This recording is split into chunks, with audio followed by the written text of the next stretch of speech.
As batalhas da Guerra Civil foram travadas por vastos exércitos a grandes custos. Algumas cenas deste programa podem perturbar espectadores, recomenda-se cautela. A mesma paixão que construiu nossa nação agora a dilacera. Uma escaramuça que começou acidentalmente explode na batalha mais sangrenta já travada em solo americano. 2 exércitos americanos se enfrentam numa cidadezinha da Pensilvânia. Logo, 50 mil homens estarão mortos, feridos ou desaparecidos. Esta é a história de 8 homens que lutaram nessa batalha de 3 dias, que mudaram os Estados Unidos para sempre.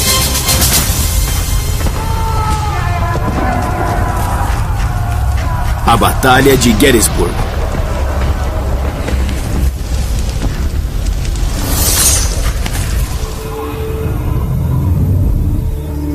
Dois anos após o início da Guerra Civil, o exército confederado invadiu o norte. A 1,5 km de Gettysburg, soldados rebeldes encontraram resistência da União. E a luta que teve início saiu do controle.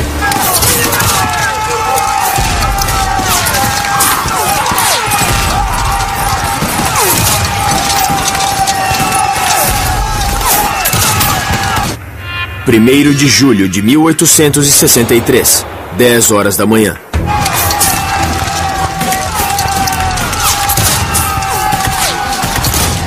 O tenente-coronel Rufus Dawes, de 24 anos, lidera o 6º Regimento da Brigada de Ferro de Wisconsin. É a tropa de choque do Exército de Potomac. 420 voluntários da fronteira oeste, que enfrentam os confederados em Antietam. São vigorosos e experientes. Os confederados têm o dobro de homens, mas Dawes e seus soldados os colocaram para correr.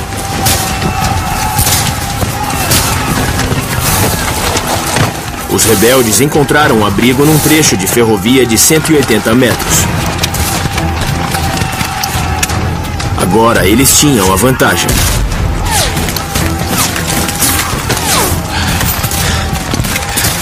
No começo eu achei que eles tinham recuado, mas vi que estava enganado. Quando começaram a tirar em nós a partir do abrigo na ferrovia. Para Dawes, recuar era impensável.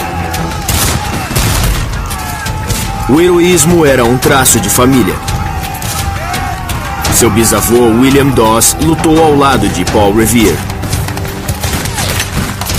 As últimas pessoas com quem você ia querer encontrar num campo de batalha eram Rufus Dawes e seus homens. Os soldados do Oeste eram aguerridos. Ele era aguerrido e, o mais importante, ele era muito experiente. Nada substitui isso num campo de batalha. Atacar!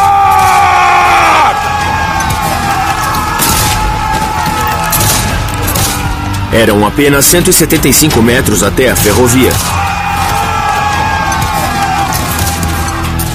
Dawes perderia um homem para cada metro que avançavam. Todo o campo atrás de nós estava cheio de homens que tombavam em agonia e morriam no chão.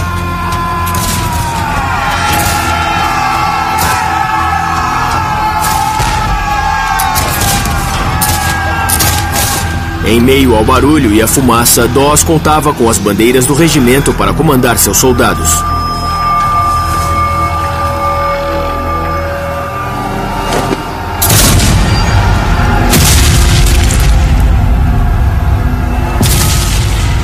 Mas bandeiras são como ímãs para o fogo inimigo.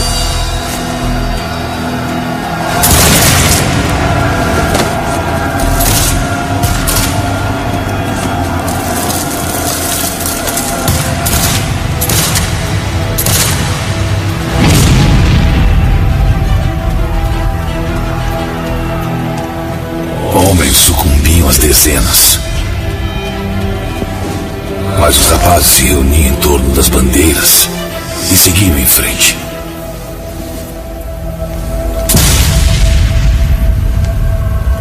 Dawes perdeu 10 homens que levavam as bandeiras em questão de minutos.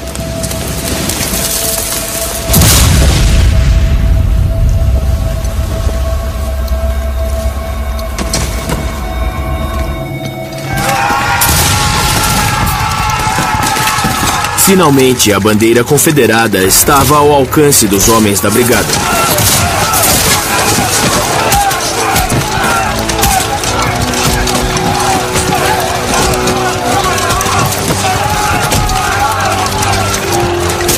O soldado Eggleston correu para pegá-la, mas foi mortalmente ferido.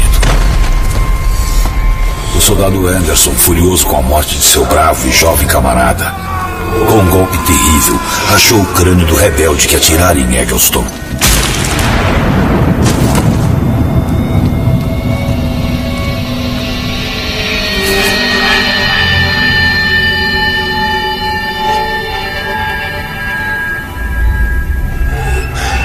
Nessa peleja mortal, o cabo Francis A. Waller conseguiu se apoderar da bandeira dos rebeldes.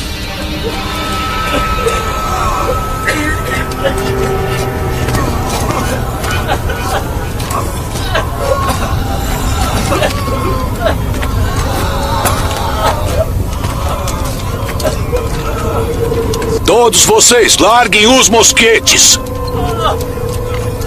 A luta terminou em menos de 20 minutos.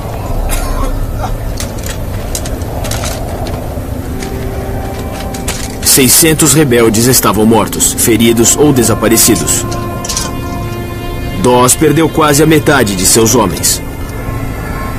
Dawes era um desses raros soldados que, quando tudo está caótico, conseguem pensar com clareza, conseguem encontrar um propósito.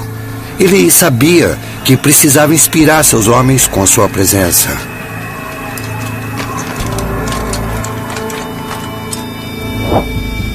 Mas a vitória de Dawes na ferrovia foi uma exceção. Em toda a região de Gettysburg, 28 mil soldados rebeldes esmagavam 20 mil soldados da União. A força confederada, com 75 mil homens, seguia em direção a Gettysburg. O exército da Virgínia do Norte era liderado pelo lendário comandante Robert E. Lee. A estratégia de Lee era levar a luta do sul para o norte e ameaçar cidades como Harrisburg e Washington, D.C. Encontrou o exército no rio Potomac, em Gettysburg. Foi aqui que eles lutaram. Se você olhar Gettysburg no mapa, parece uma roda de vagão, com a cidade no centro e os raios seguindo para várias direções.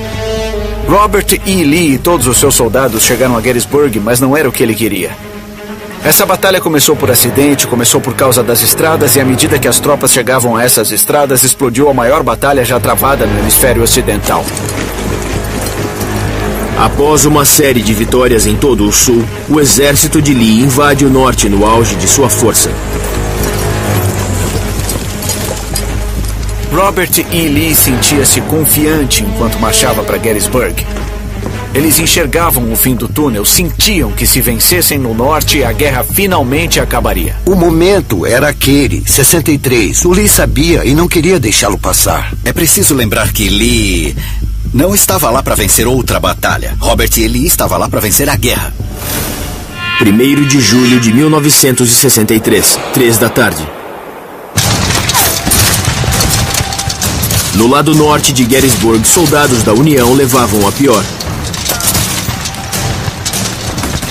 Tudo o que separava a cidade dos ataques aos rebeldes era a 11ª Corporação. Vamos!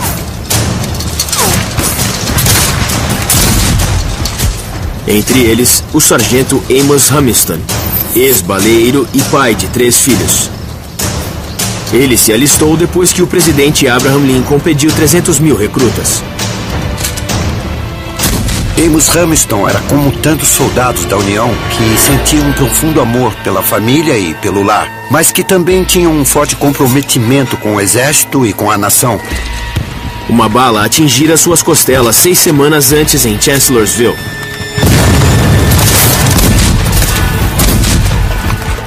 Tudo que eu peço é morrer na batalha como um homem.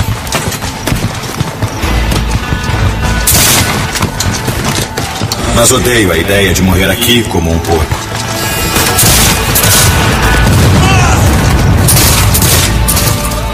As chances estavam contra ele. Fogo!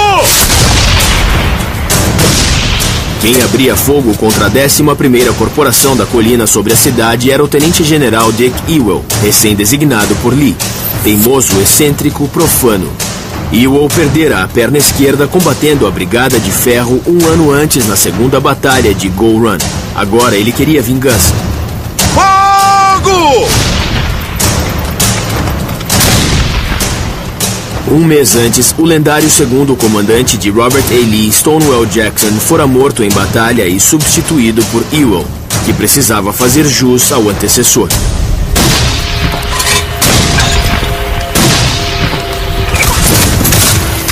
Mas naquele dia, Ewell colocou o inimigo para correr.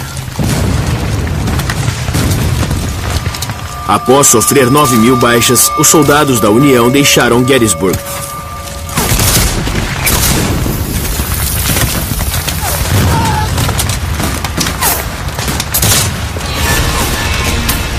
Hamilton tinha ordens para cobrir a retirada.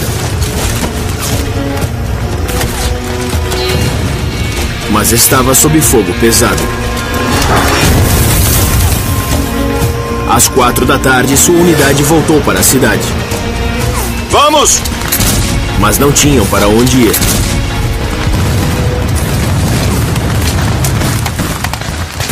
Sob o comando de Ewell, os confederados ocupavam a cidade.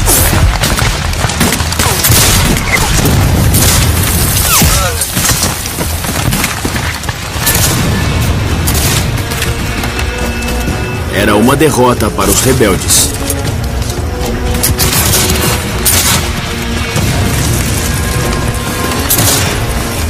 Cercado, Amos Hamilton travaria a maior batalha de sua vida. Vamos!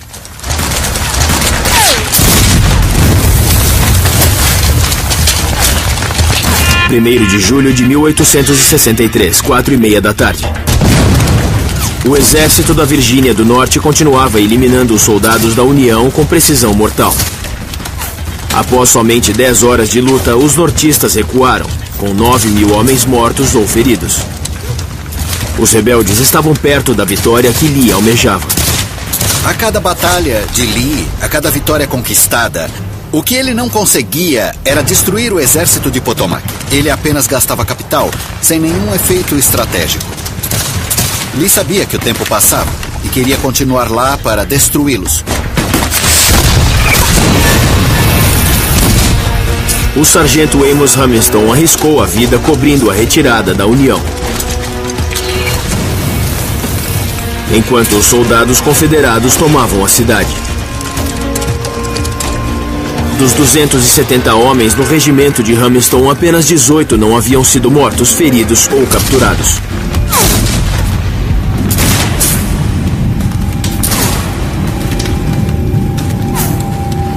Hamilton estava encurralado. Você colocou os pequenos na cama, querida esposa, e os cobriu com carinho. Meu Frank, Ali e Fred. E eles rezaram antes de dormir. Talvez tenham sussurrado o nome de alguém que está longe, em terras sulistas, e que deseja também estar aí, junto de vocês.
Quando essa rebelião cessará?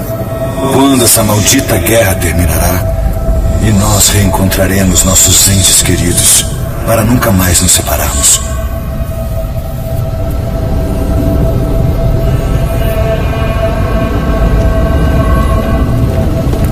Do outro lado de Gettysburg, moradores amedrontados se escondiam onde podiam, até no cofre do banco da cidade. Outros fugiram enquanto os rebeldes invadiam a cidade.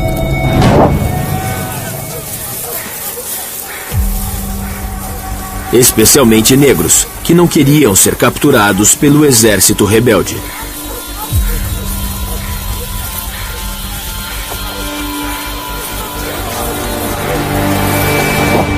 A apenas 7 quilômetros ao norte da linha Mason-Dixon, Gettysburg fazia parte da ferrovia subterrânea, uma rota com casas que escondiam escravos que fugiam para o norte. Iam para cidades como Nova York ou Filadélfia, onde aliados lhe davam alimento e proteção. Quando pegos, as represálias eram brutais. Tinham as orelhas ou os tendões cortados. Não era para menos. Os escravos eram a maior fonte de proventos dos Estados Unidos. Apenas a população de escravos do Sul valia mais que todas as ferrovias, fábricas e bancos dos Estados Unidos juntos.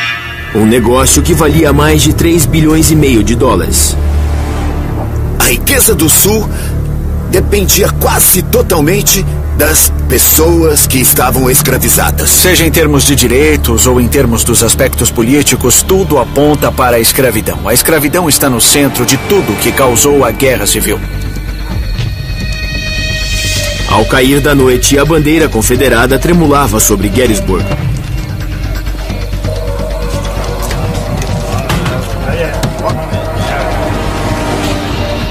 Casas e prédios públicos se tornaram hospitais improvisados que recebiam a multidão de feridos. Fanny Bueller, dona de casa e mãe, colocou a família em perigo ao acolher soldados feridos da União. Eu nunca tinha visto um grupo de homens tão lastimável, com suas roupas sujas e rasgadas, seus chapéus, sapatos e machucados. Senti uma pena imensa deles.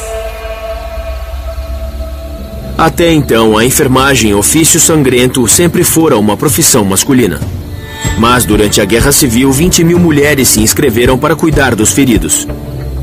Uma enfermeira da União, Clara Barton, depois fundou a Cruz Vermelha. Os soldados rebeldes batiam de porta em porta, procurando soldados da União, escondidos por toda a cidade. Lee não tinha onde manter os prisioneiros. Durante a guerra, tantos foram capturados que o Norte e o Sul adotaram um código de honra. Os prisioneiros em condicional juravam que não voltariam a lutar até que fossem formalmente trocados. A condicional era assim: eu lhe dou um papel escrito. Não lute mais. E se eu pegar você lutando, então você vai se arrepender. E o que vamos fazer depois é reunir homens do seu exército e homens do nosso exército num lugar que seja neutro e vamos trocar soldados, como meninos que ficam trocando figurinhas, sabe? Eu troco 3 generais por 4 coronéis e 9 tenentes por 15 soldados. A punição por violar a condicional era a morte.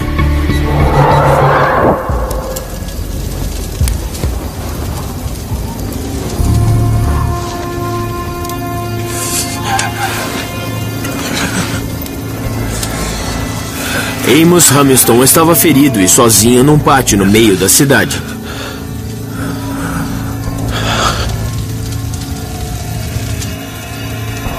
Ele tirou do bolso uma fotografia de seus 3 filhos com uma moldura de vidro.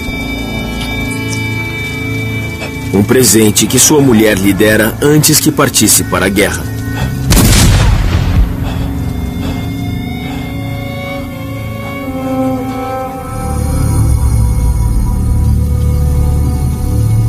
A história de Amos Hamilton comove qualquer soldado. Se você visitar qualquer unidade do exército americano hoje, certamente vai encontrar soldados com fotos dos filhos, da mulher, da namorada, porque isso é um elo tangível com a vida normal deles. A condição de combate não é normal. Você está lá a serviço de seu país, para fazer o que a nação lhe pedir.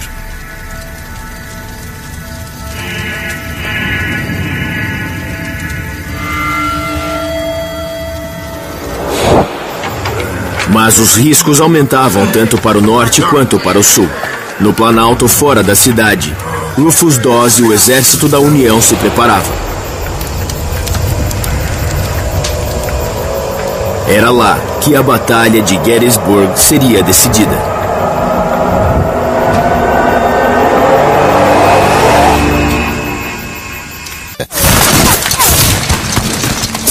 Depois de sofrer pesadas baixas, as tropas da União saíram de Gettysburg, deixando a cidade sob controle dos confederados. Pode parecer que a batalha do primeiro dia foi uma grande perda para a União. Eles foram derrotados no primeiro dia. Mas a intensa luta que eles travaram no norte e oeste da cidade, que alguns deles travaram nas ruas de Gettysburg, permitiu que eles voltassem à sua posição escolhida. Eles recuaram para uma série de montes que chegavam a 240 metros. Uma altura que dava à União uma vantagem militar crucial.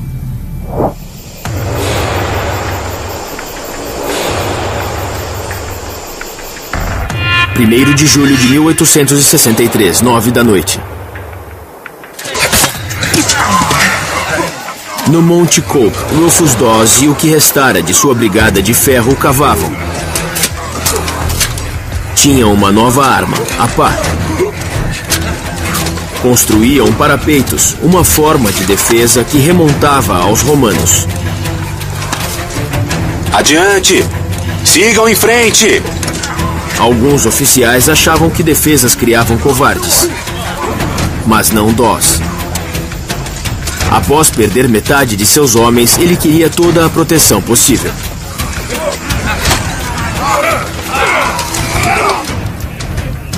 Mais abaixo, Ewell tinha ordens de Robert E. Lee para tomar os montes Cemetery e Cope, mas com seu regimento, se possível. Ewell decidiu esperar reforços. Uma decisão que teria críticas consequências. Ewell olhava para cima e via toda aquela atividade nos montes. Seus homens estavam cansados da marcha após a batalha que haviam acabado de travar. E alguma coisa nele disse: eu não vou fazer isso, ou não posso fazer isso agora. Mas certamente, ao final do dia, ele desapontou seu comandante e certamente a si mesmo. Os confederados pagaram por aquela decisão durante 3 noites. Essa é uma das grandes dúvidas da batalha. Se Ewell tivesse tomado e controlado o Monte Cope e a terra ao redor, o exército da União teria sido obrigado a sair. E a batalha teria sido travada em outro lugar, talvez não tanto para a vantagem dos Yankees. 1º de julho de 1863, 11 da noite.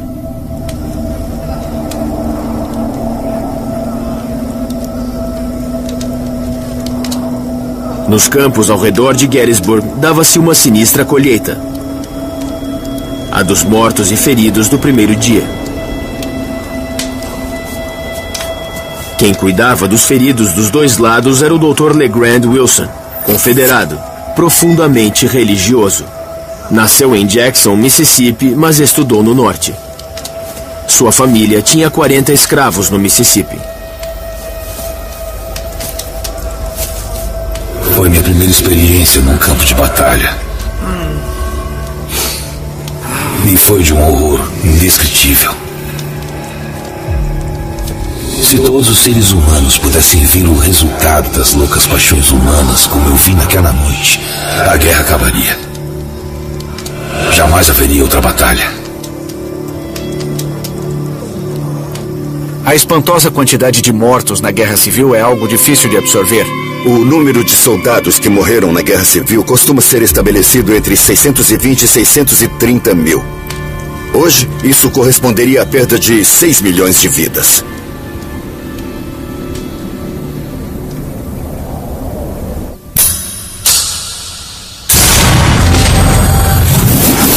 Uma inovação que tornou essa guerra tão mortal foi a bala mini.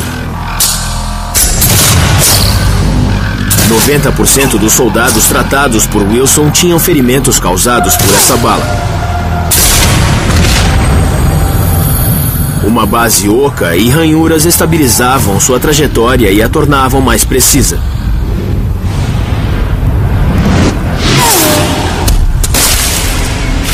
No impacto, ela se achatava, causando ferimentos muito maiores do que as balas dos mosquetes tradicionais. A bala deformada quebrava os ossos, cujos estilhaços perfuravam o corpo. Suas ranhuras continham bactérias letais que causavam gangrena, cujo único tratamento era a amputação.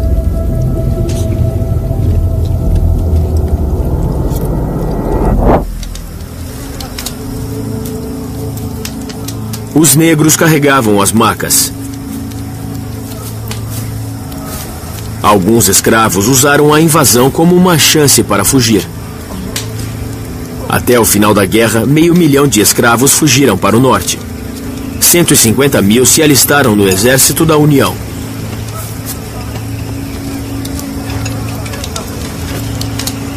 O Dr. Wilson perdeu um membro da família no primeiro dia da batalha. Entre os mortos estava meu sobrinho, o tenente George Adrian Halls, que deve ter sido morto pelo inimigo de manhã. Seu fiel criado Stephen foi ao campo de batalha, procurou e achou seu corpo. E o levou para o hospital para ser enterrado.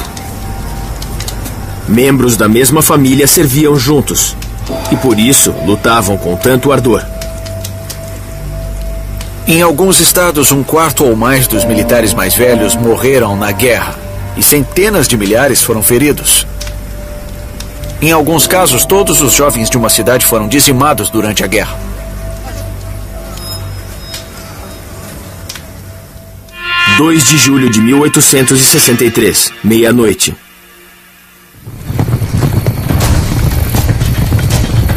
Os montes ao redor de Gettysburg.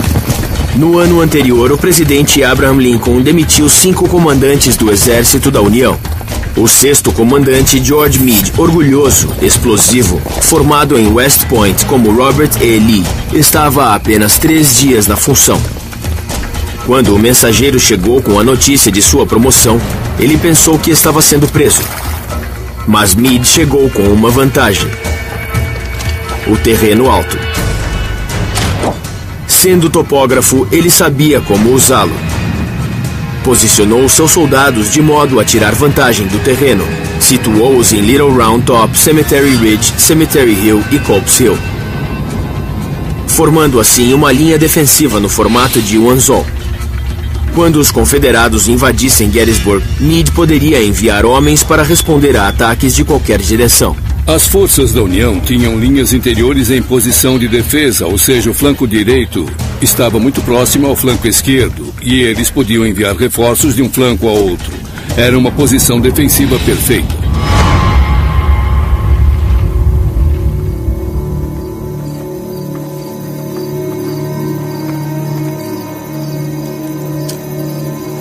Os soldados rebeldes na cidade não repararam em Amos Hamilton. Mortalmente ferido, ele se preparava para morrer sozinho, apenas com a fotografia de seus filhos. Como eu gostaria de vê-los, ver a mãe deles mais uma vez. Espero que possamos voltar a nos ver um dia. Quando eu os vir, direi bem mais do que eu consigo agora. Comportem-se. Então, adeus. Amos Hamilton sangrou até a morte, sem identificação.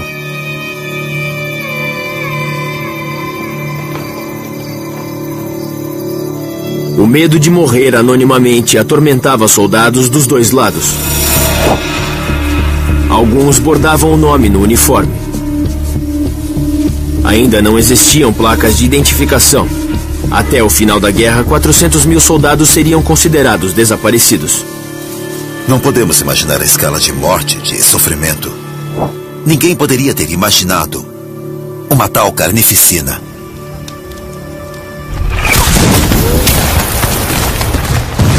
O segundo dia em Gettysburg trouxe mais devastação e um ousado ataque rebelde. Em jogo, a vitória em Gettysburg ou talvez na Guerra Civil.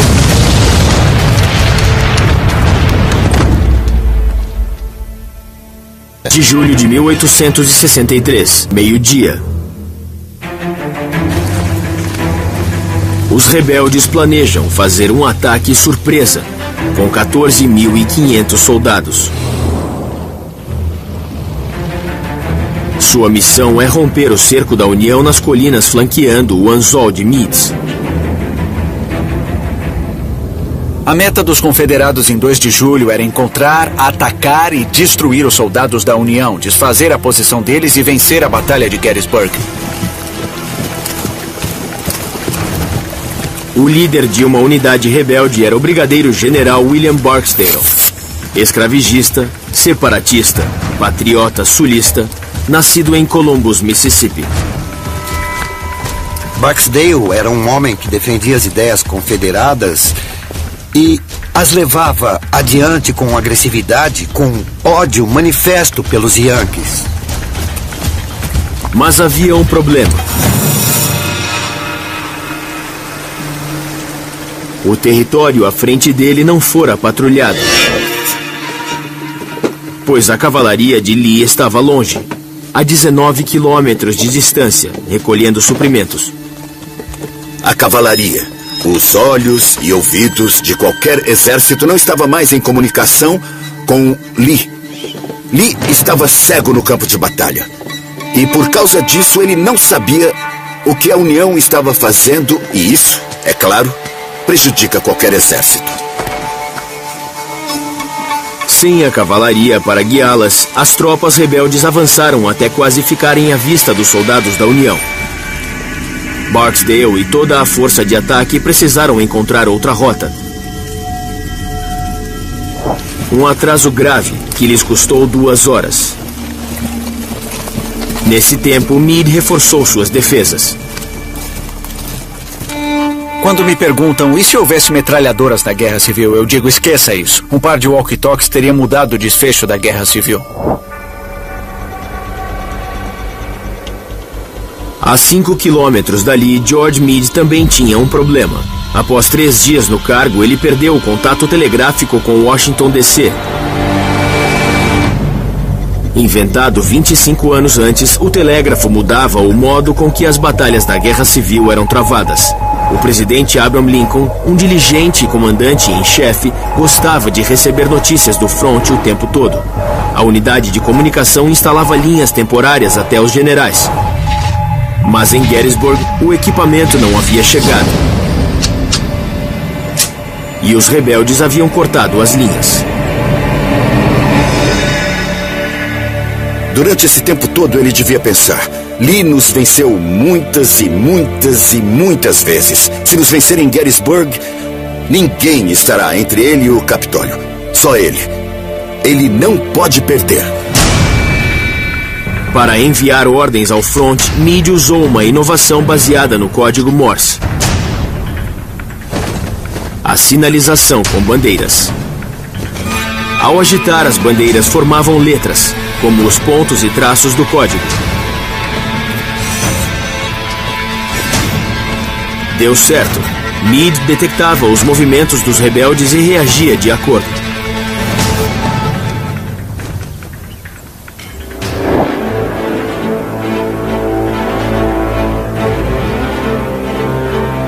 Enquanto isso, no Monte Coop, Rufus Dawes esperava com o que restara da Brigada de Ferro.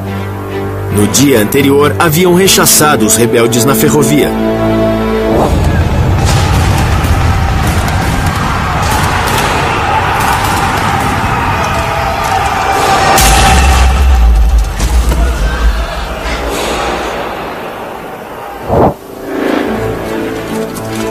Naquele dia, 11.500 homens defendiam o flanco direito do anzol. O anzol de Meade, que se estendia por mais de 5 quilômetros, era formidável. Defesas ao longo do terreno alto tornava a linha da União quase impenetrável, desde que os soldados permanecessem em posição.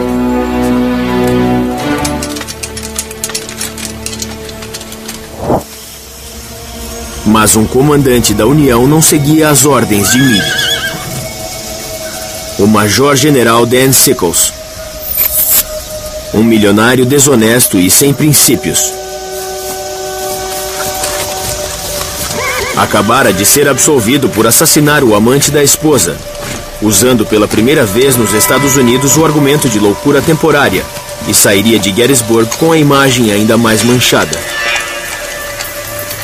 Dan Sickles só pensava nele mesmo. Se alguma coisa não beneficiasse Dan Sickles, ele nem se interessava pela coisa. Ele não frequentou West Point, não tinha experiência militar, mas usou seu dinheiro, influência e poder para montar seu regimento.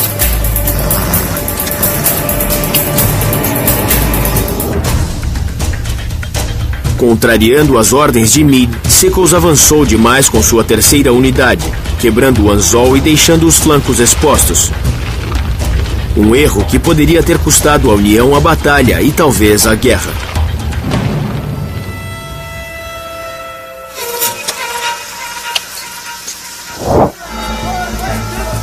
Após horas de atraso, a força rebelde finalmente se posicionou, mas Lee perdera o elemento surpresa. A União sabia que eles estavam lá.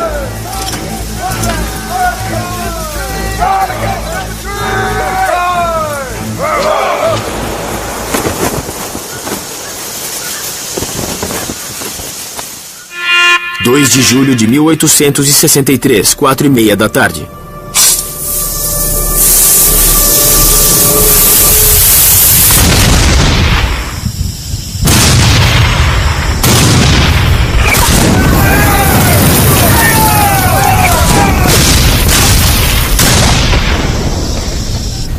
No Monte Cope, Dawes ouviu o ataque começar. A tempestade da batalha, de repente, começou. Fogo de artilharia e de mosquetes trovejava e explodia por toda parte. Onda após onda de soldados rebeldes lançaram um dos ataques mais épicos da Guerra Civil. Barksdale estava perto da batalha que sempre desejou, mas tinha ordens para não avançar. Vamos avançar! William Barksdale estava pronto. Mal podia se conter, mas precisou esperar.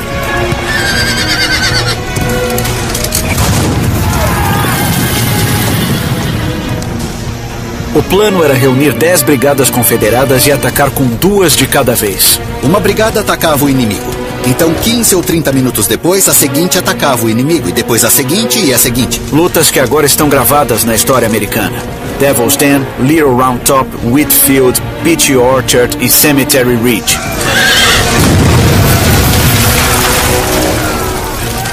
Barksdale viu que o erro de Sickles deixara a União vulnerável, criando a melhor chance para que o Sul conquistasse a vitória. Mas ainda tinha ordens de conter seus homens.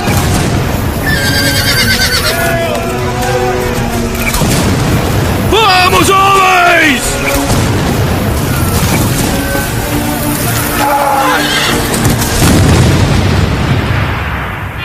(2 de julho de 1863, 5:30 da tarde). 60 minutos haviam se passado, mas o regimento de Barksdale continuava esperando. Os gritos dos rebeldes escoavam no ar. Cada unidade tinha um som único, feroz, selvagem, assustador.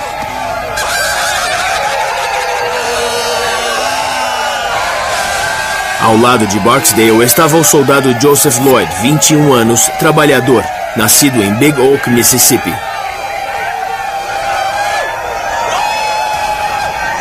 Como portava uma bandeira, era alvo fácil para os atiradores da União.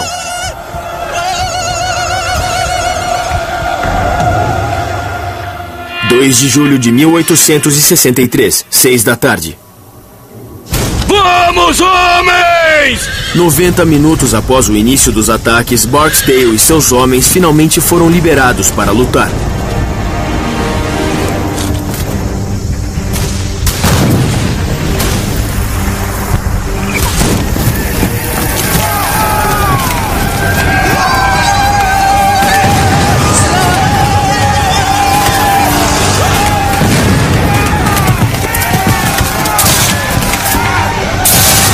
Eles se precipitaram em meio ao fogo inimigo, em direção à posição de Sickles.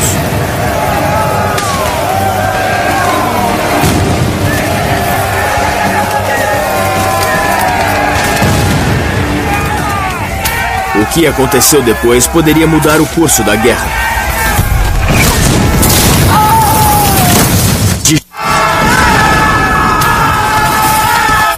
2 de julho de 1863, 6 da tarde.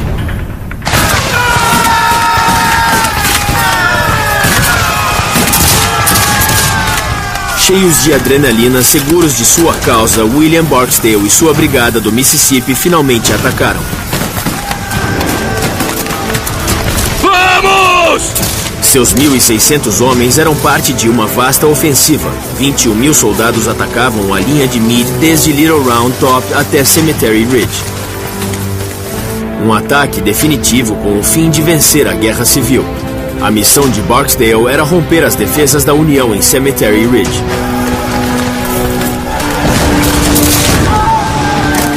E a oportunidade para isso estava dada. Contrariando ordens, o general da União, Dan Sickles, tirou seus soldados de posição. Estavam vulneráveis, alvos fáceis para Barksdale e seus homens. Se Barksdale e outras brigadas confederadas próximas conseguissem aproveitar aquela falha na linha, seria desastroso para a União. O exército seria cortado em 2. Os homens de Barksdale se lançaram contra os soldados de Sickles, esmagando-os.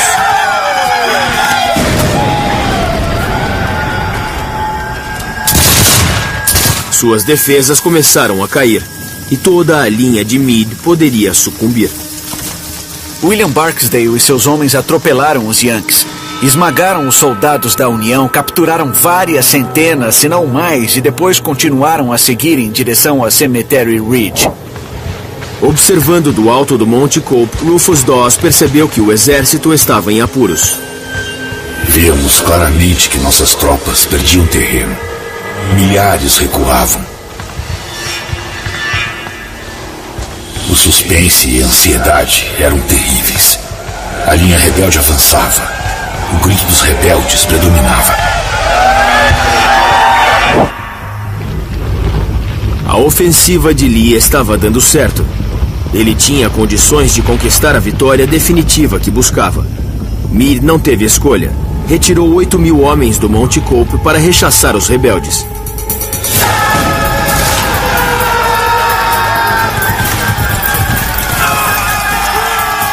Correndo em direção a Cemetery Ridge, Barksdale e Lloyd avançaram 600 metros sob uma chuva de fogo inimigo.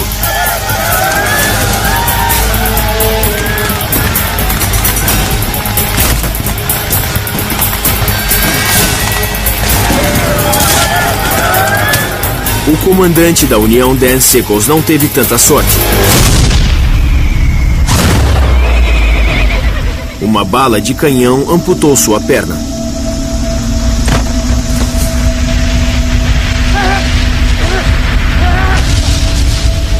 Um oficial Yankee brincou. É uma má notícia para Sickles, mas uma boa notícia para a União.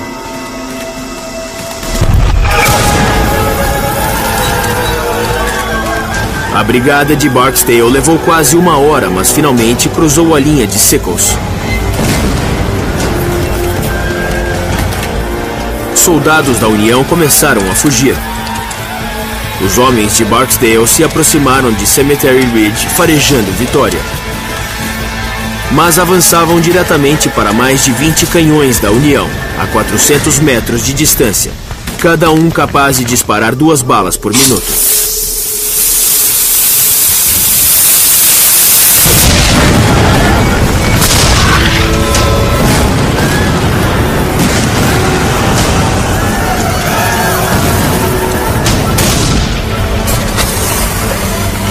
Um saco de pólvora explodia e impulsionava uma bala de canhão de 5 quilos de ferro maciço a mais de 400 metros por segundo.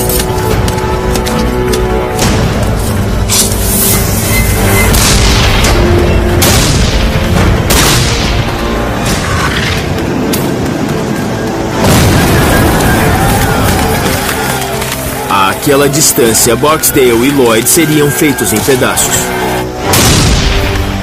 Barksdale foi gravemente ferido durante o ataque. Foi atingido na perna esquerda, era um ferimento perigoso e sangrava profusamente. Pediram-lhe que deixasse o campo, mas ele recusou. Continuou liderando o ataque. Mesmo tendo perdido parte do pé esquerdo, continuou na cela. liderando o ataque. Sabia o que estava em jogo. A brigada do Mississippi chegou perto de cruzar as linhas da União, mas os reforços de Meade barraram o caminho de Barksdale e Lloyd. Eu virei para frente e vi o inimigo correndo pelo mato e atirando em nós. Eles tinham vindo do alto do monte. E o valente Barksdale cavalgou até nós e assim mesmo gritou: "Adiante!" Exaustos, os homens de Barksdale finalmente saíram da formação, perdendo o poder de fogo combinado. A bandeira rebelde tornava Lloyd um ímã para balas. Um choque, como se eu tivesse um ferro na mão esquerda e uma ponta tivesse prendido no chão.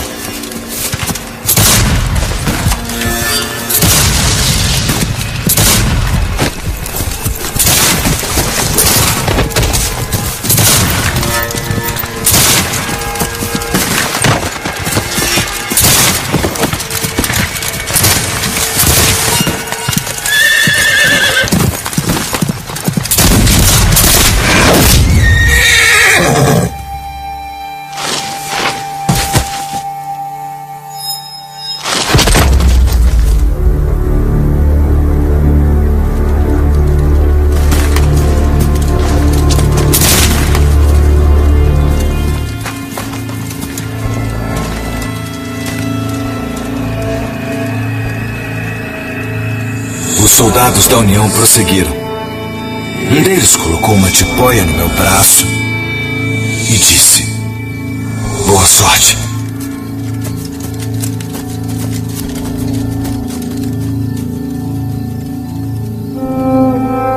%50 dos homens da brigada de Barksdale estavam mortos, feridos ou capturados.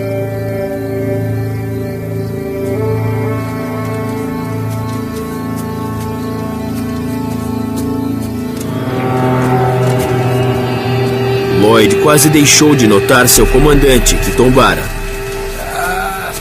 Ouvi um gemido fraco à direita. Virei e vi o general Barksdale. Que decepção quando levei meu cantil até seus lábios para matar sua sede. E vi que uma bala o furara, esparramando toda a água. Ouvi sua última mensagem para sua brigada e o deixei, prometendo que mandaria uma maca. A batalha de Barksdale acabara. Seus últimos pensamentos foram para sua família. Eu nunca lamentei as decisões que tomei. E mesmo morrendo, não as lamento agora. Que Deus proteja e cuide da minha querida esposa e dos meninos. Diga a todos que eu morri como um bravo.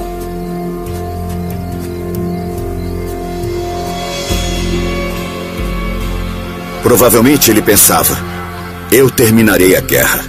Eu serei o grande instrumento que romperá a linha da União ao meio e destruirá o exército do Potomac e eliminará sua oposição ao meu exército de uma vez por todas. E seu regimento teve um desempenho inacreditável e quase triunfou. O anzol de Meade resistira. Era o fim da ofensiva.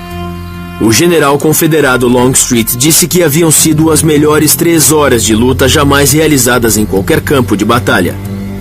16 mil estavam mortos, feridos ou desaparecidos de ambos os lados. Mas o segundo dia ainda não terminara. Para afastar os rebeldes, Meade tirou soldados do Monte Cope. Ao cair da noite, apenas 1.400 soldados da União continuavam a defendê-lo. Era uma oportunidade que os confederados não perderiam. Era a grande chance deles. 2 de julho de 1863, 8 da noite. No Monte Cope, Robert E. Lee percebe uma nova chance de vitória.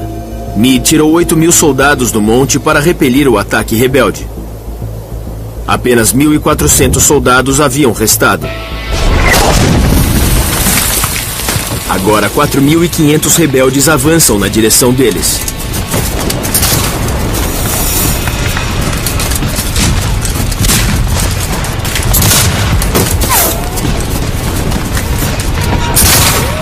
Um dos rebeldes que subia o Monte Cope era o soldado Ridley Howard, 33 anos, dono de escravos e membro de uma rica família de Maryland. Nascera em Baltimore. Seu avô lutara com Washington na Revolução. Agora ele lutava para dividir a nação que eles haviam criado. Para desgosto de Howard, Maryland se alinhou com o Norte.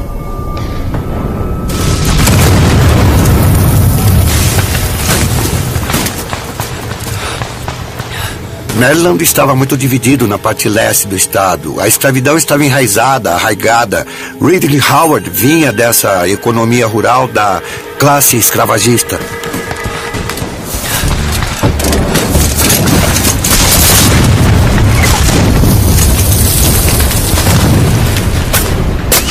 Howard e os rebeldes de Maryland atacaram os soldados da União emboscados no monte. Os primeiros parapeitos estavam a 400 metros de altura.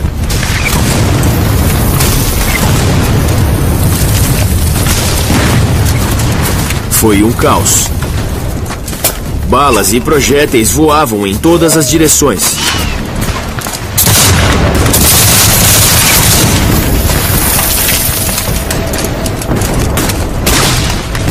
Eram federados entrincheirados, com defesas feitas de troncos, pedras e barro.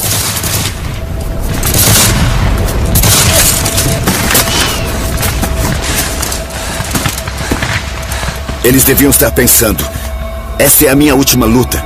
Eu não vou escapar daqui. Como se manter eficiente assim é isso que faz um verdadeiro herói.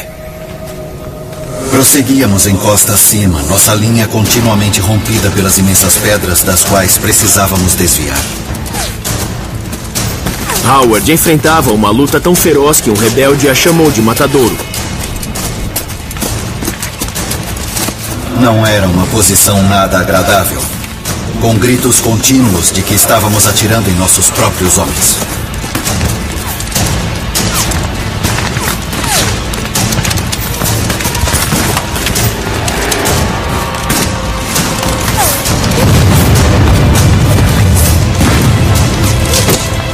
Os soldados rebeldes escalavam o Monte Cope a um preço terrível. Mas a recompensa valeria a pena. Além do monte estava Baltimore Pike, a principal rota de suprimentos e de retirada dos Yankees. Se os confederados capturassem o Monte Cope, o exército da União teria de desistir. Após 2 dias de batalha, feridos dos dois lados enchiam os hospitais improvisados. Num deles, o soldado Joseph Lloyd estava prestes a perder um braço. Tinha 23 anos e era da brigada de Barksdale. Na Guerra Civil, para cada soldado morto em batalha, 2 morriam após receberem cuidados médicos. A solução mais rápida para a maioria dos ferimentos graves era a amputação. A medicina ainda engatinhava, mas já havia anestesia.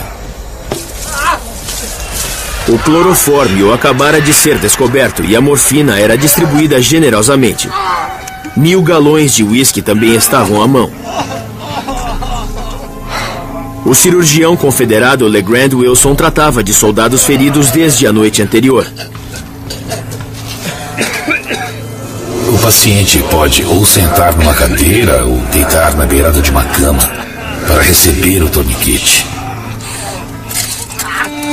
Enquanto um assistente segura a mão, o outro agarra o antebraço.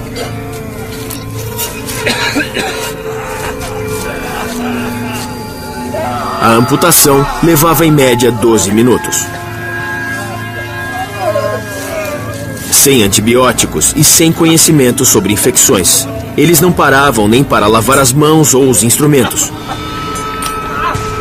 Os cirurgiões trabalhavam 24 horas por dia. Lloyd foi um dos que tiveram sorte. As chances de sobreviver a um braço amputado eram de 77%. 2 de julho de 1863, 10 da noite.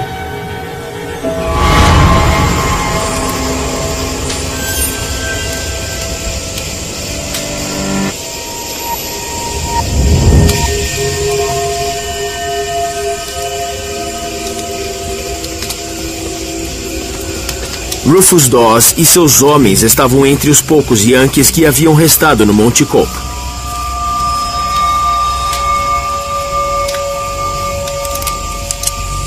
E começaram a descer para contra-atacar.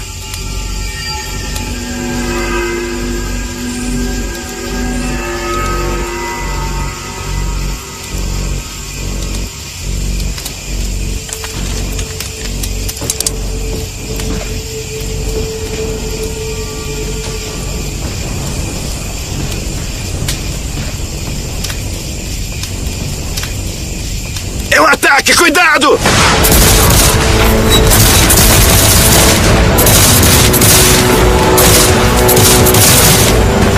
Quando nos aproximamos das trincheiras, disparamos nossos mosquetes.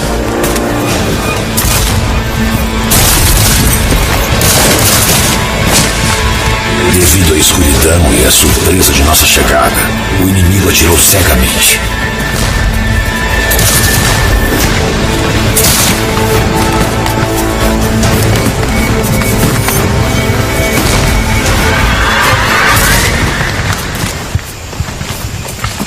Dawes e seus homens venceram a luta, mas como no primeiro dia, foram a exceção.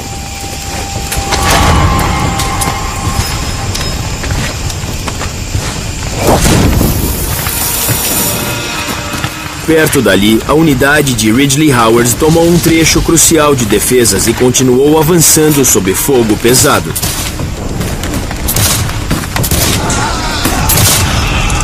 Os federados atiravam contra nós pela frente, pela esquerda e por trás. E o fogo era terrível. Aumentava a cada passo que dávamos. Mas nós persistimos.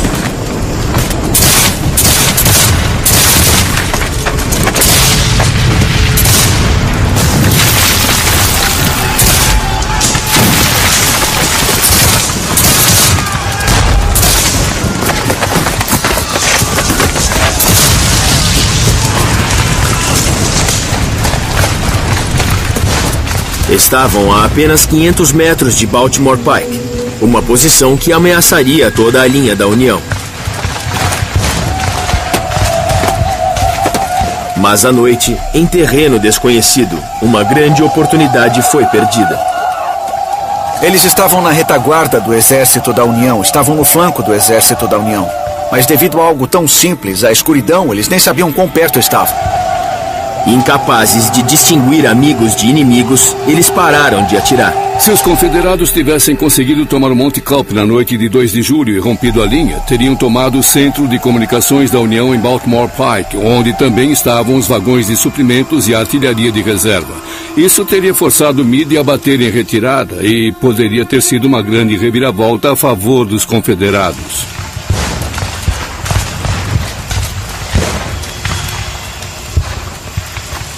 Enquanto o fogo diminuía no Monte Cope, a União vencia um tipo diferente de batalha. Sua recém-formada agência de inteligência, o Bureau de Informações Militares, tentava descobrir os planos de batalha de Lee. Os agentes do BMI interrogaram prisioneiros confederados e descobriram que tinham homens de todas as divisões rebeldes, salvo uma: a de George Pickett. Eram os únicos reforços de Lee. Meade esperava que os rebeldes atacassem no dia seguinte com tudo que tinham. Era bem provável que George Pickett liderasse o ataque.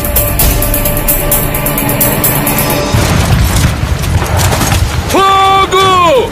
No dia seguinte, Ridley Howard enfrentaria seus vizinhos de Maryland numa luta mortal. E Robert E. Lee lançaria um último ataque decisivo com a unidade de Pickett.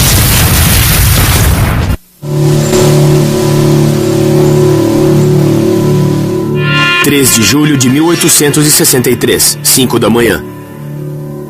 Gettysburg, terceiro dia, 5 da manhã. A tensão nunca esteve tão alta.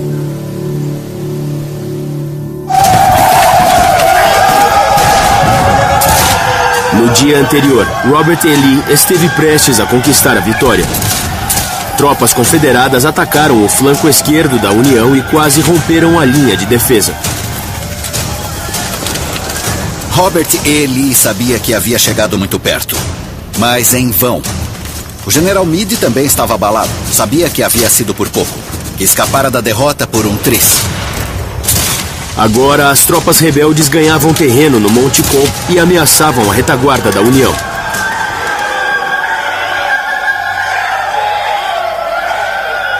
Meade mandou reforços. Uma brigada da União era liderada pelo coronel James Wallace, um homem culto, rico, também de Maryland. O único coronel nortista que possuía escravos. Durante a Revolução, seu avô e o de Ridley Howard haviam lutado no mesmo regimento. Naquele dia, os netos lutariam um contra o outro. Maryland, como outros estados na fronteira, estava dividido em relação a quem apoiar. Precisavam decidir de que lado estavam. Maryland era um dos 5 estados na fronteira leais à União, mas lá a escravidão era legal. Escravagistas discutiam com anti-escravagistas. Tropas federais ocuparam Baltimore durante toda a guerra para evitar um levante confederado.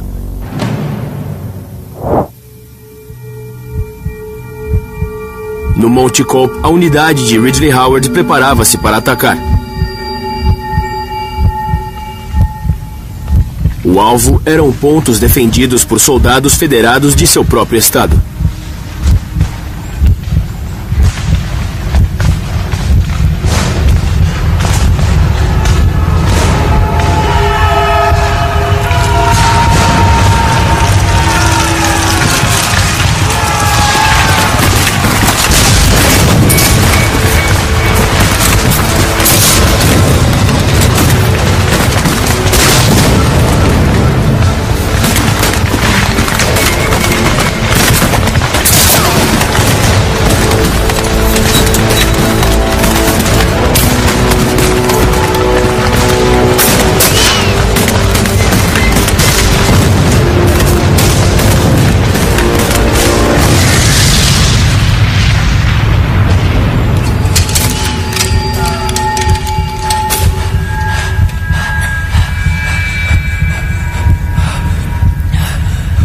Os homens pareciam sentir a gravidade da ocasião e entender o caráter desesperado do ataque a ser feito.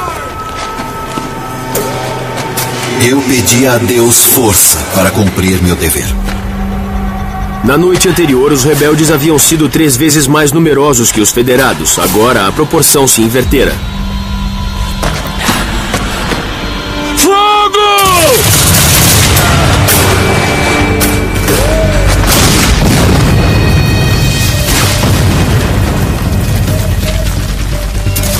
Parecia que toda a minha companhia estava sendo varrida pela chuva de balas e projéteis que caía sobre nós.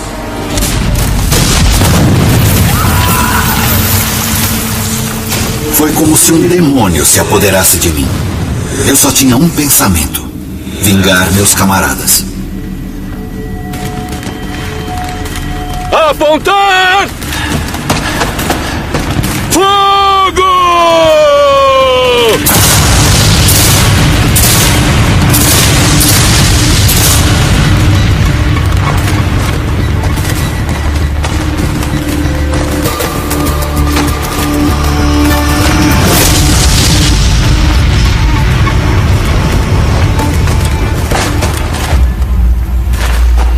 Howard foi atingido por uma bala do Regimento Federalista de Maryland.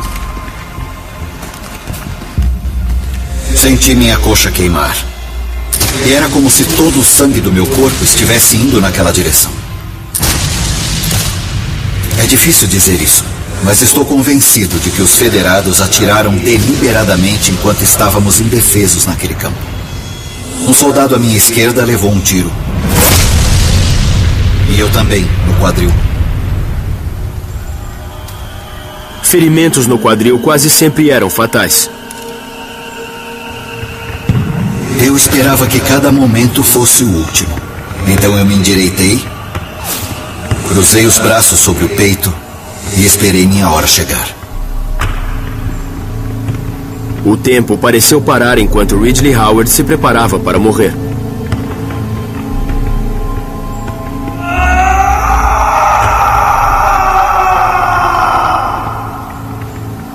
James Wallace não deixaria um nativo de Maryland sofrer, não importava de que lado estivesse. Os primeiros confederados de Maryland nos atacaram e foram esmagados. Com pesar, recolhemos nossos velhos amigos e conhecidos e cuidamos deles com cuidado e carinho.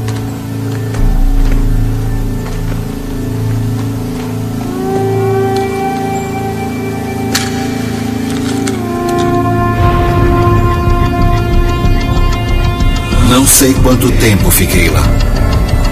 Segundos pareciam minutos, e minutos horas.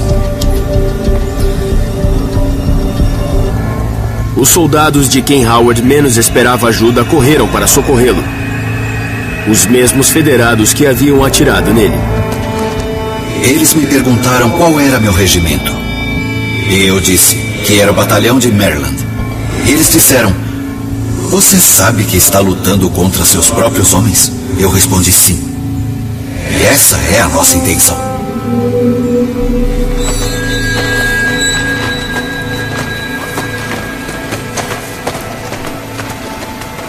Como a investida rebelde ao Monte Cope foi frustrada, Robert E. Lee preparou outro ataque devastador. Seria uma das batalhas mais famosas da Guerra Civil, com 12.000 soldados confederados e centenas de canhões. A maior barragem de artilharia da história da América do Norte estava prestes a começar.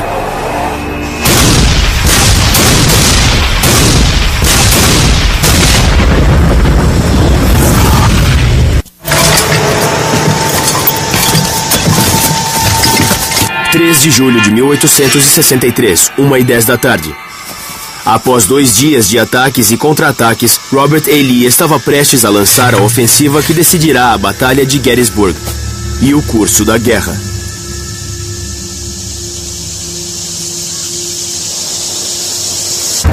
Ele enviaria 12.000 soldados da divisão de George Pickett, seus únicos novos reforços. A missão era atacar o centro da União e dividir o exército do Potomac em 2. Lee empurrou todas as suas fichas para o centro da mesa, porque sabia que era a última chance que teria. Foi uma decisão calculada, bem pensada, e tinha uma chance razoável de sucesso. O líder de uma das brigadas rebeldes era o general Joe Davis, aristocrata e dono de escravos. Seu tio era o presidente dos confederados, Jefferson Davis. Sua cidade natal, Vicksburg, no Mississippi, estava sob cerco da União.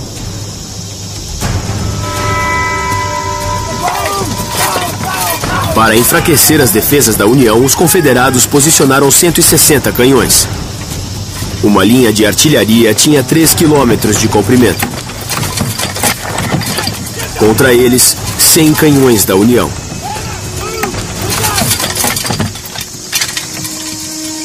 Fazia 31 graus e o calor era brutal. Fogo! Fogo! Fogo!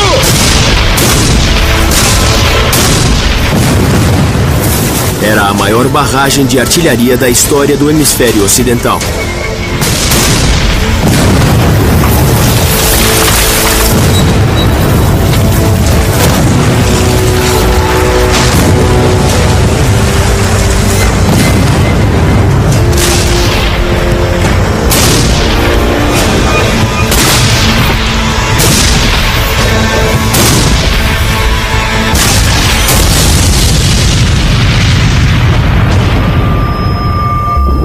A percussão sacudia os órgãos internos. Esses órgãos, às vezes, em alguns casos, literalmente se rompiam. As membranas do ouvido rasgavam. Por isso, o sangue escorria pelo rosto de alguns soldados da artilharia.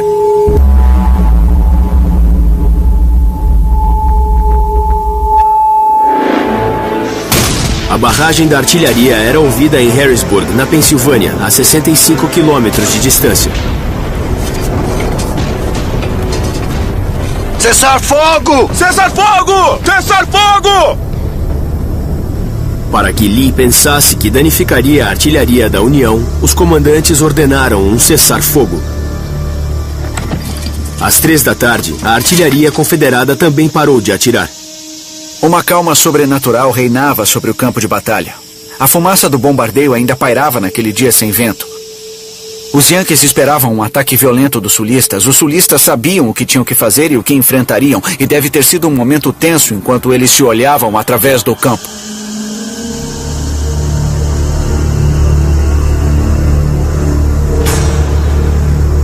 O comando confederado julgava seguro enviar seus soldados. Era a hora de começar uma das batalhas mais famosas da Guerra Civil.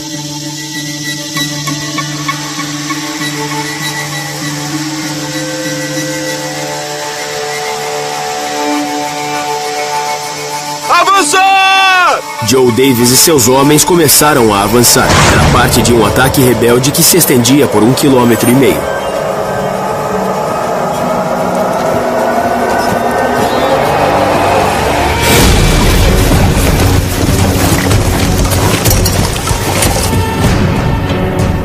Para alcançar as linhas da União, eles precisavam atravessar 1.700 metros de campo aberto e depois subir uma colina.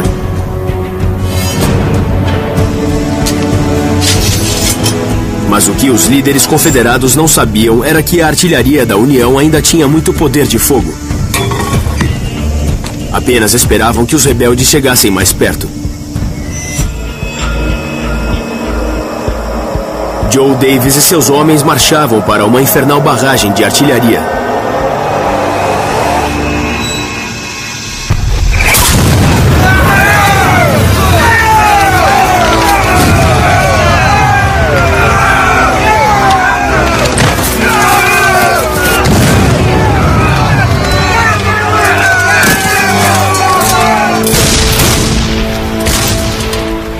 Primeiro, o canhão rifle de artilharia, feito com 4 camadas de 11 centímetros de ferro fundido. Inventado 2 anos antes, eram resistentes e confiáveis e tinham uma abertura com ranhuras de 7 centímetros para aumentar o alcance e a precisão. O canhão disparava balas que explodiam no momento do impacto. Projéteis e estilhaços explodiam sobre a cabeça dos inimigos.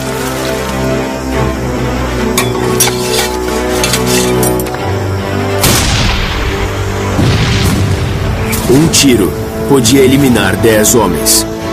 Estar na mira dos projéteis desses canhões da artilharia era completamente devastador. A pessoa não sabia o que estava vindo, só podia imaginar. E então, de repente, os colegas que estavam ao seu lado sumiram. Foram aniquilados.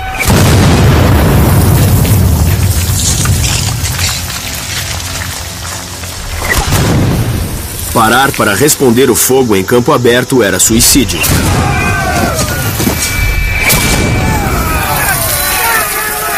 Além de ser inútil, pois os mosquetes não tinham alcance.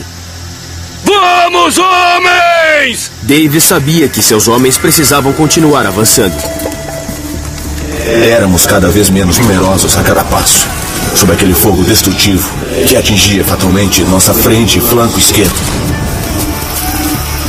Os soldados mostravam grande calma, dispostos a avançar sem parar, fechando os intervalos em suas fileiras. A meio caminho de Cemetery Ridge, os rebeldes entraram na mira do canhão Napoleão. O mais antigo e também o mais popular na Guerra Civil. Disparava 4 tipos de munição, incluindo balas de canhão de 6 quilos. Quando lançadas na frente de soldados que avançam, podem derrubar uma fileira como se fossem pinos de boliche. É difícil entender como eles continuaram avançando diante de tal ataque. Revelaram um altíssimo grau de coragem. Até que pudessem revidar, Davis e seus homens foram apenas alvos de prática de tiro para os federados. O ataque, que ficou conhecido como Investida de Pickett, era barrado a tiros de canhão.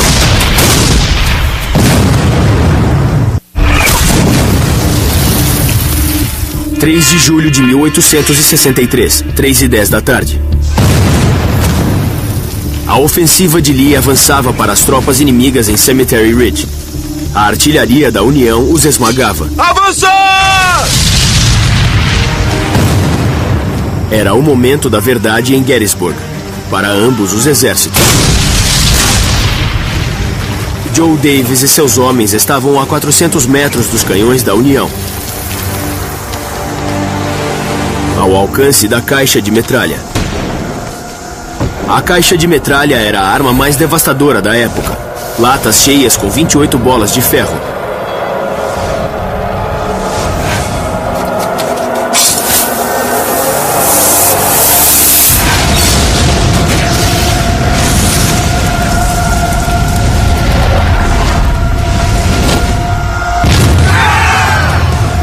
A caixa explodia, lançando as bolas de ferro sobre os inimigos a centenas de metros por segundo. A caixa de metralha transformou o canhão numa gigantesca espingarda. Era capaz de eliminar 20 homens por vez, se não mais. Eles eram totalmente dilacerados. Cabeça, braços, pernas. E era muito desesperador para os outros soldados testemunharem tal cena. 3 de julho de 1863, 3h15 da tarde. Davis reagrupou seus soldados numa estrada de terra a 200 metros da linha da União. Agora estavam ao alcance dos mosquetes dos inimigos.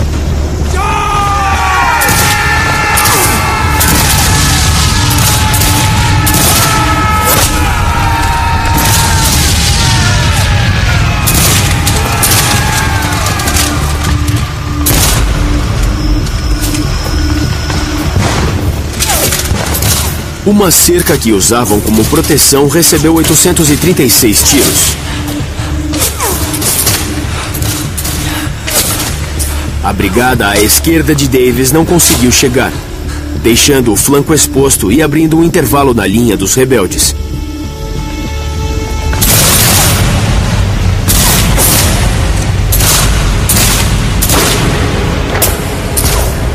Alguns homens de Davis conseguiram chegar à linha da União e plantaram sua bandeira no chão. Um gesto bravo, mas fútil.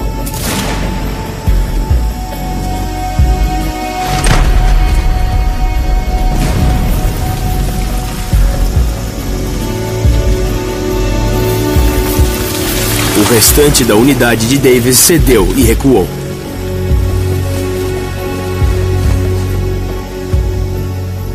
3 de julho de 1863, 3h25 da tarde. Numa curva da linha da União, soldados rebeldes de George Pickett conseguiram passar para o outro lado sobre o muro. Os atiradores yankees atiraram a queima-roupa.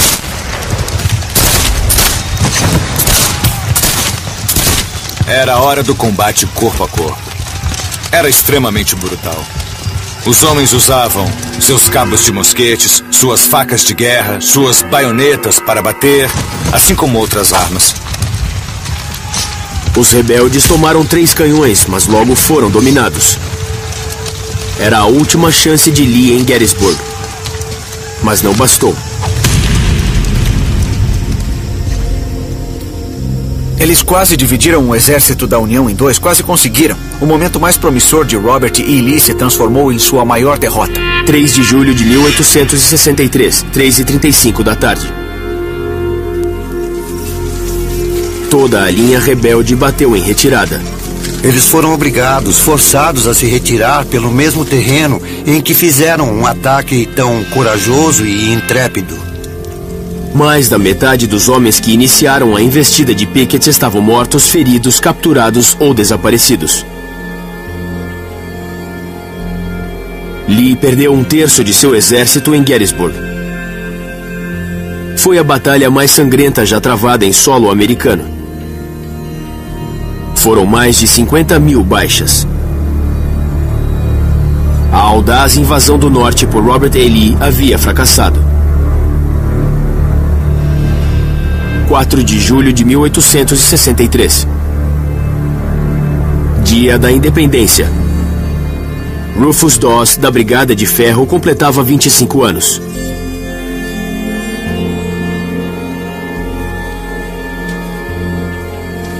Que aniversário triste.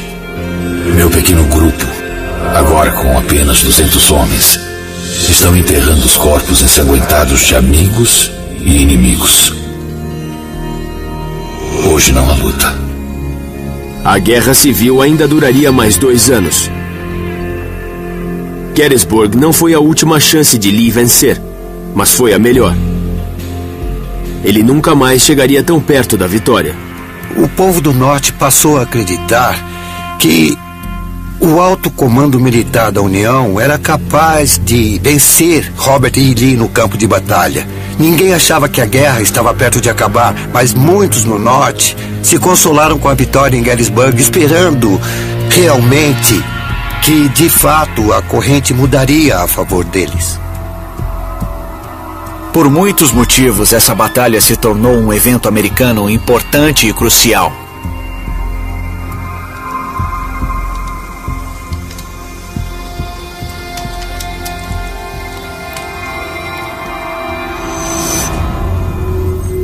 Rufus Dawes deixou o exército em 1864, com sintomas que lembram a síndrome do estresse pós-traumático.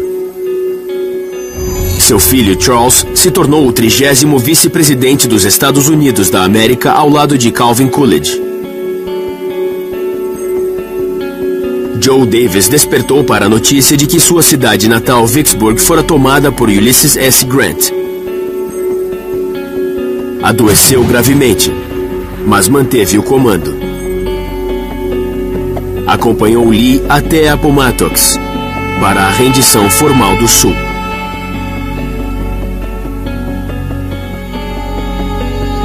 Tropas da União destruíram a fazenda do Dr. LeGrand Wilson. Ele vendeu seu último fardo de algodão e abriu um consultório.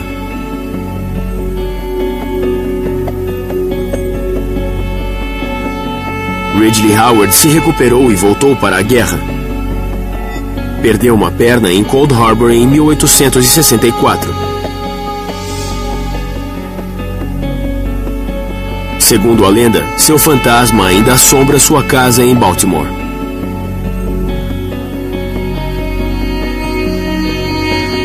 Coube a Fanny Bueller e ao povo de Gettysburg ajudar o exército a cuidar dos feridos e recomeçar a vida.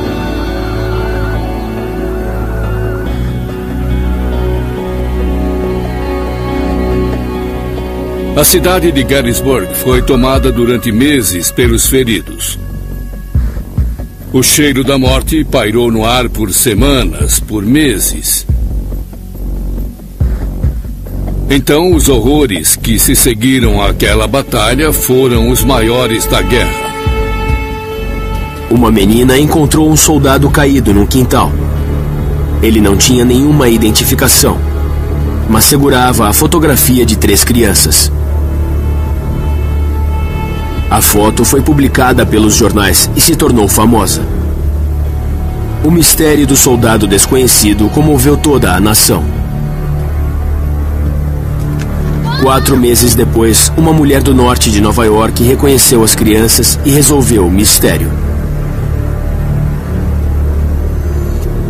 O soldado era Amos Humiston. Ela era a viúva.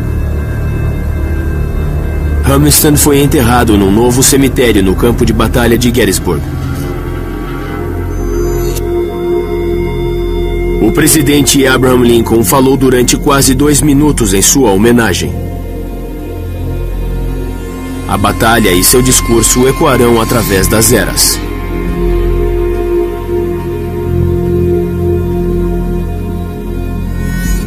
Nós faremos tudo para que esses homens não tenham morrido em vão. Para que esta nação, com a graça de Deus, renasça na liberdade e que o governo do povo, pelo povo, para o povo, jamais pereça.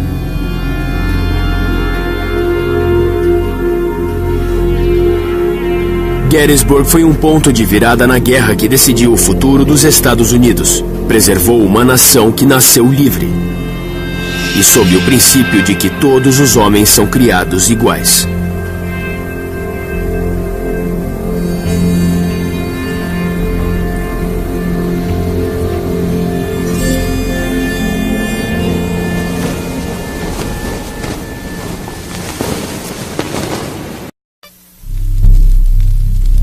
As batalhas da Guerra Civil foram travadas por vastos exércitos a grandes custos. Algumas cenas deste programa podem perturbar espectadores, recomenda-se cautela. A mesma paixão que construiu nossa nação agora a dilacera. Uma escaramuça que começou acidentalmente explode na batalha mais sangrenta já travada em solo americano. 2 exércitos americanos se enfrentam numa cidadezinha da Pensilvânia. Logo, 50 mil homens estarão mortos, feridos ou desaparecidos. Esta é a história de 8 homens que lutaram nessa batalha de 3 dias, que mudaram os Estados Unidos para sempre.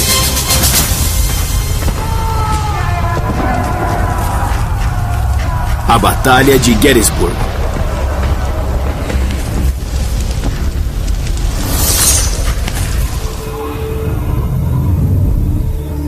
Dois anos após o início da Guerra Civil, o exército confederado invadiu o norte.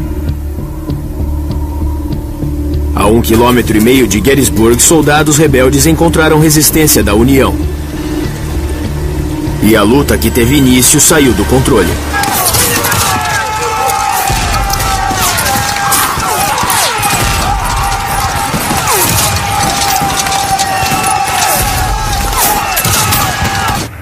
Primeiro de julho de 1863, 10 horas da manhã.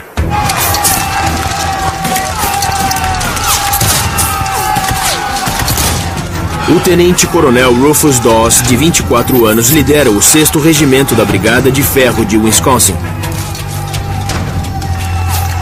É a tropa de choque do Exército de Potomac. 420 voluntários da fronteira oeste, que enfrentam os confederados em Antietam. São vigorosos e experientes. Os confederados têm o dobro de homens, mas Dawes e seus soldados os colocaram para correr.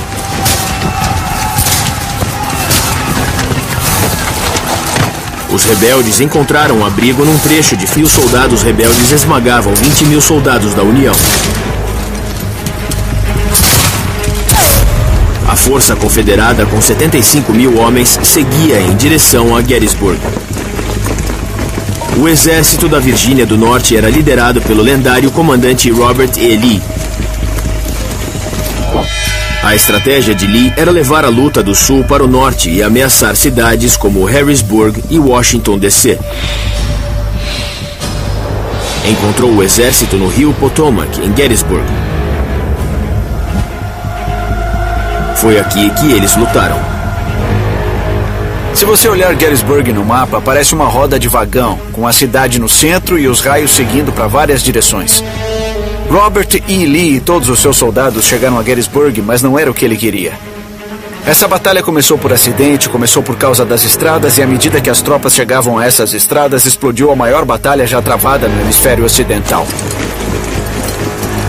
Após uma série de vitórias em todo o sul, o exército de Lee invade o norte no auge de sua força. Robert E. Lee sentia-se confiante enquanto marchava para Gettysburg.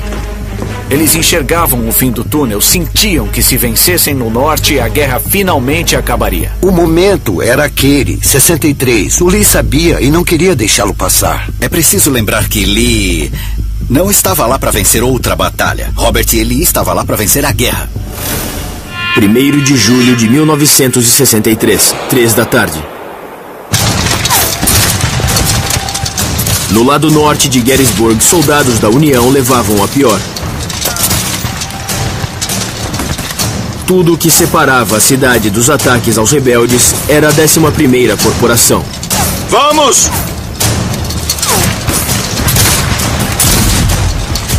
Entre eles, o sargento Amos Humiston, ex-baleeiro e pai de 3 filhos. Ele se alistou depois que o presidente Abraham Lincoln pediu 300 mil recrutas.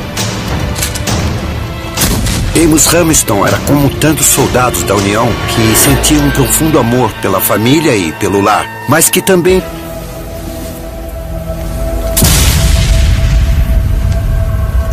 Dawes perdeu 10 homens que levavam as bandeiras em questão de minutos.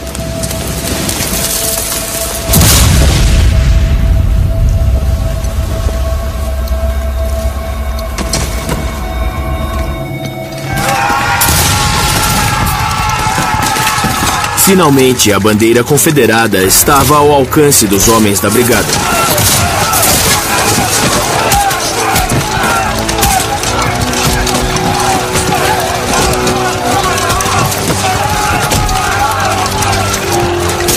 O soldado Eggleston correu para pegá-la, mas foi mortalmente ferido.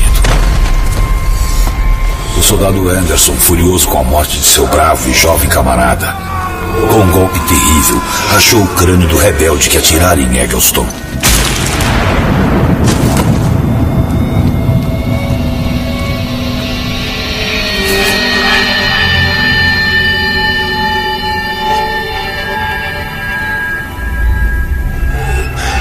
Nessa peleja mortal, o cabo Francis A. Waller conseguiu se apoderar da bandeira dos rebeldes.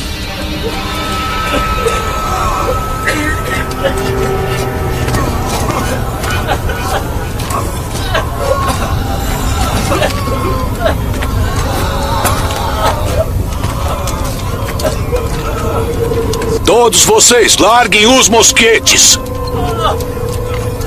A luta terminou em menos de 20 minutos.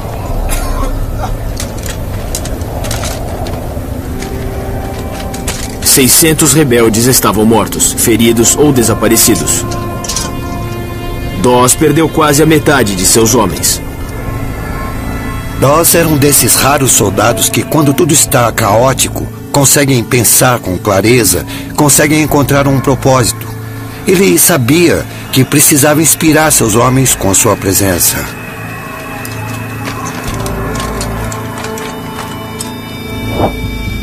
Mas a vitória de Dawes na ferrovia foi uma exceção. Em toda a região de Gettysburg, 28 tinham um forte comprometimento com o exército e com a nação. Uma bala atingira suas costelas 6 semanas antes em Chancellorsville.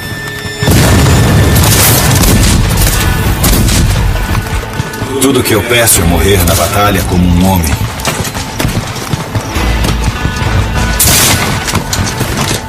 Mas odeio a ideia de morrer aqui como um porco.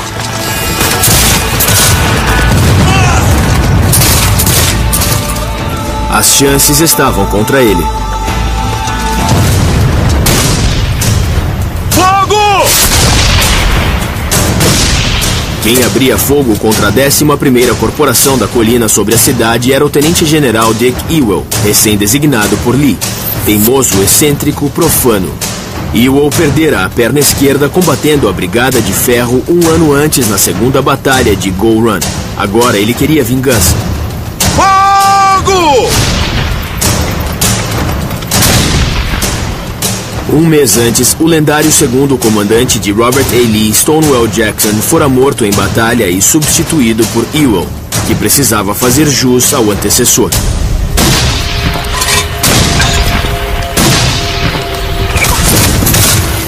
Mas naquele dia, Ewell colocou o inimigo para correr.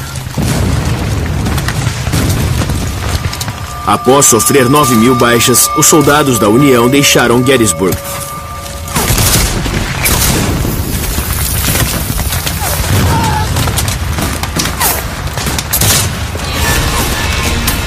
Hamilton tinha ordens para cobrir a retirada.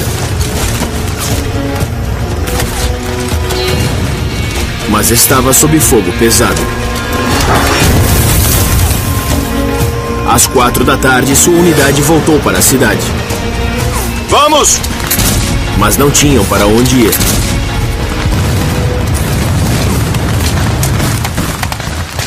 Sob o comando de Ewell, os confederados ocupavam a cidade.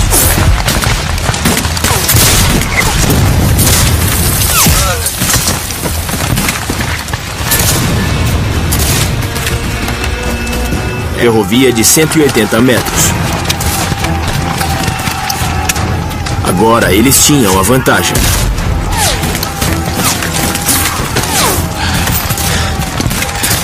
No começo eu achei que eles tinham recuado, mas vi que estava enganado. Quando começaram a tirar em nós a partir do abrigo na ferrovia. Para Dawes, recuar era impensável. O heroísmo era um traço de família. Seu bisavô, William Dawes, lutou ao lado de Paul Revere. As últimas pessoas com quem você ia querer encontrar num campo de batalha eram Rufus Dawes e seus homens. Os soldados do Oeste eram aguerridos. Ele era aguerrido e, o mais importante, ele era muito experiente. Nada substitui isso num campo de batalha. Atacar!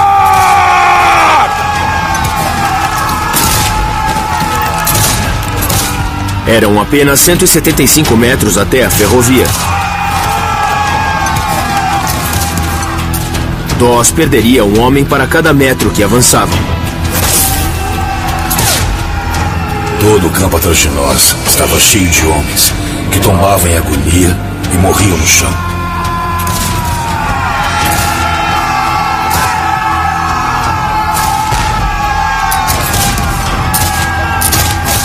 Em meio ao barulho e à fumaça, Dawes contava com as bandeiras do regimento para comandar seus soldados.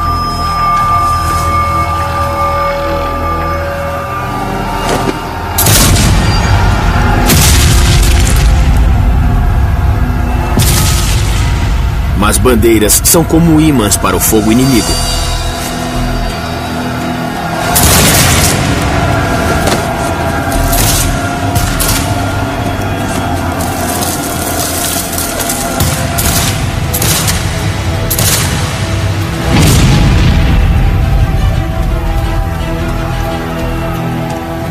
Homens sucumbiam às dezenas.